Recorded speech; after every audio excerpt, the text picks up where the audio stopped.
experiencia básicamente tiene que ver con la emergencia y la urgencia.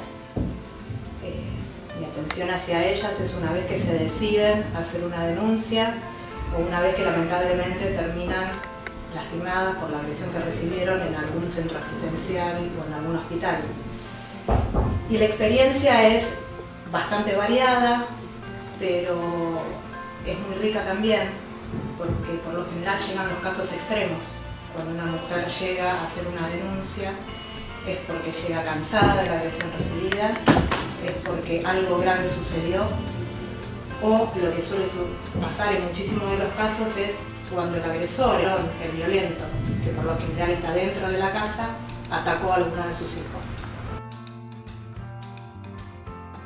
Mi función tiene que ver principalmente con poder alojar a esa persona, poder acompañarla en esta decisión que tomó, contenerla y por sobre todo, todas las personas, todos los técnicos que trabajan en este tipo de emergencias, es evaluar permanentemente el riesgo en el que esta persona puede estar.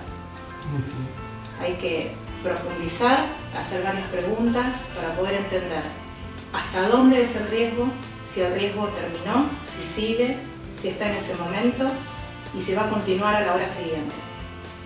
El riesgo es tanto de esa mujer como de los niños que la acompañan, o de los niños que hayan quedado en la casa también. Muchas veces las mujeres escapan con los chicos o sin los chicos y dejan a alguien dentro de la casa. Es la única circunstancia donde encontraron para acercarse a pedir ayuda, ya que muchas veces se trata de un caso de vida o muerte. Vos dijiste que trabajan en equipo. ¿Y cómo estaría constituido el equipo? Los equipos que actúan en la emergencia desde el Estado siempre son equipos interdisciplinarios. Siempre necesitamos compañeros que tengan otras profesiones. ¿Por ejemplo? Por ejemplo, está la psicología, los trabajadores sociales, abogados, hay operadores sociales también, necesitamos muchas veces de la fuerza de seguridad y por supuesto del sistema judicial. ¿Sí? Pero los técnicos que siempre están en campo suelen ser psicólogos y trabajadores sociales y los abogados, que son los auxiliares nuestros para poder trabajar y proteger a la víctima también.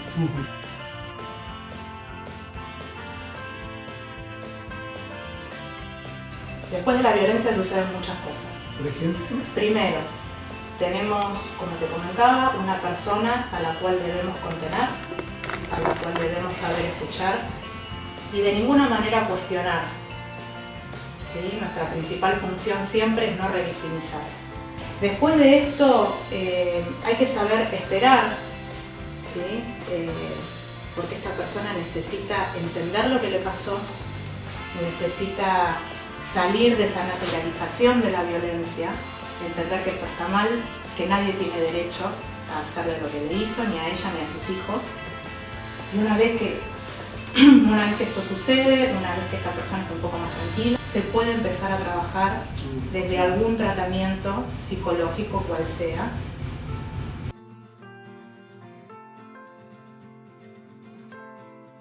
Tenemos muchos tipos de violencia.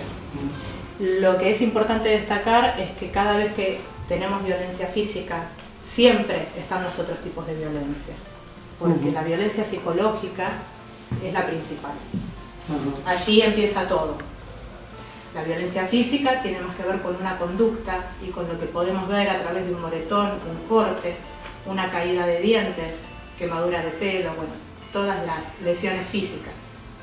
Pero la violencia psicológica acompaña permanentemente a la violencia física y aparte está por sí sola también.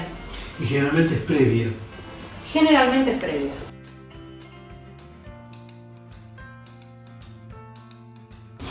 Y podríamos llegar a decir que la violencia,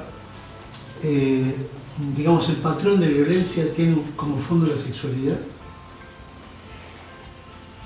Cuando nos encontramos en violencia en la pareja, por lo general encontramos violencia sexual. Es algo que aparece bastante escondido. Sí, seguro. Por una cuestión de intimidad, muchísimas veces las mujeres cuando denuncian violencia no saben que allí dentro también hubo violencia sexual. Y es una violencia sexual como cualquier otra, más allá de que sean sus parejas, sus maridos. ¿Y cuándo se despliega el tema? Porque siendo tan íntimo y en el momento que se le asiste es un momento muy convulsionante. Por lo general, cuando se trata de violencia intrafamiliar, la violencia sexual, ellas se dan cuenta después. Cuando empiezan a hacer un reconto de todo lo sucedido, cuando empiezan a entender qué conductas son violentas y cuáles no.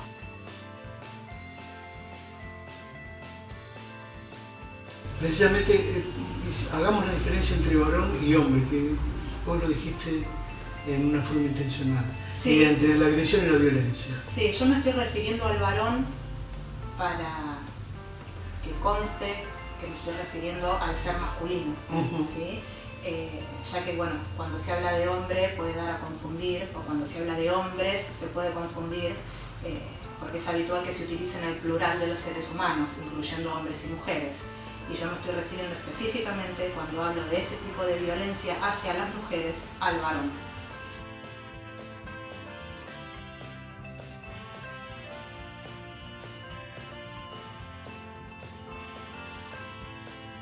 ¿Sí? Y también hago esta salvedad de violencia hacia las mujeres y no violencia de género, porque este tipo de violencias es específica hacia las mujeres.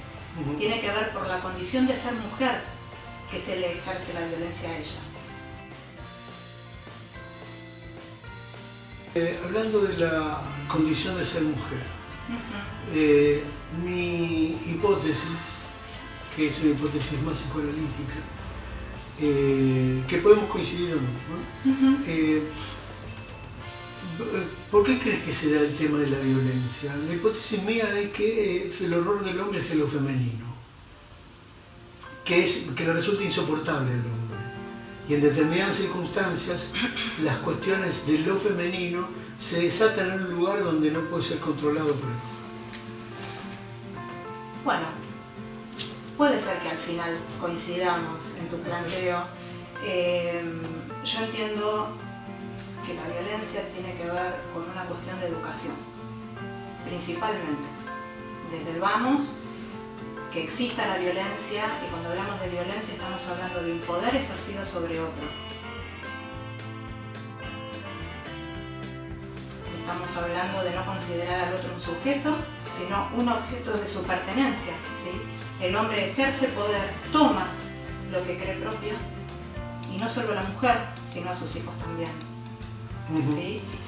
Con lo cual el otro es un objeto a tomar, es un adueñamiento.